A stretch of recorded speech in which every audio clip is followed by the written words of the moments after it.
Magandang hapon po sa inyong lahat. Ito po ang inyong kapuso. Ako po si Ricky Lacsa para sa Ricky Lacsa Reports.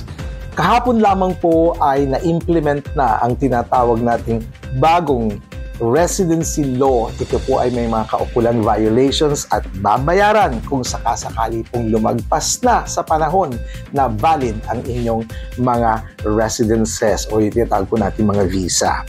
Ayon po, unang-una sa Article 9 po na inilabas nila, ang hindi daw po pagkakaroon ng residence permit gaya po ng trabaho sa gobyerno, pribadong kumpanya, sa sinatawag po nating commercial, sa pamilya o family visa, pag-aaral, o ukol din po sa mga may isyung medical.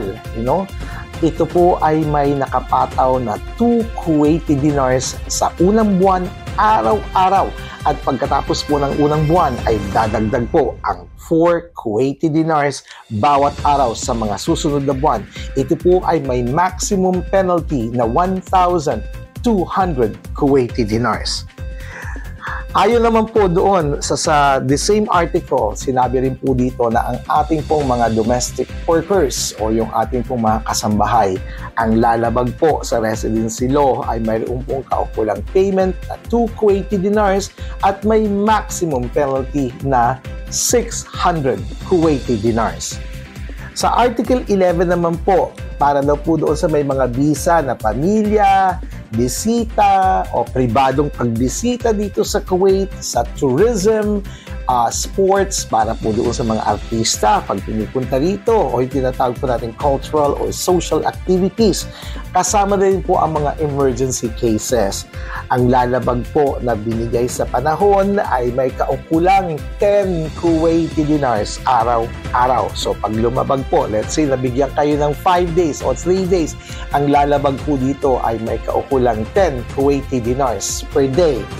Okay, tandaan po natin yan. Sa Article 12 naman po, para naman po sa nabigyan ng temporary pass o doon sa mga hindi nakalabas sa binigay na panahon na nabigyan na kayo ng duration kung hanggang kailan lamang kayo dapat na nandito, ay mayroon po itong kaukulang penalty din ng 2 Kuwaiti dinars araw-araw sa unang buwan at 4 Kuwaiti dinars po sa susunod na buwan o araw-araw din.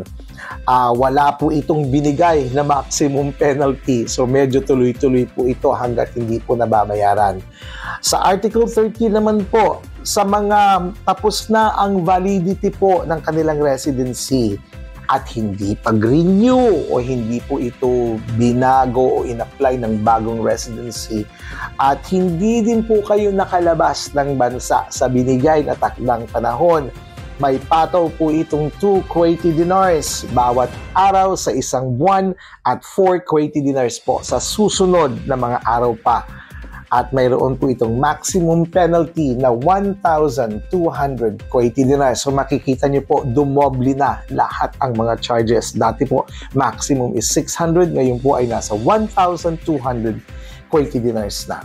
Para naman po sa nabigyan ng pagkakataon na mag-renew, eto na. Para doon sa mga nabigyan ng pagkakataon at pinayagang makapag-renew ng kanilang visa para po sa visa 17, 18, and 20. Okay.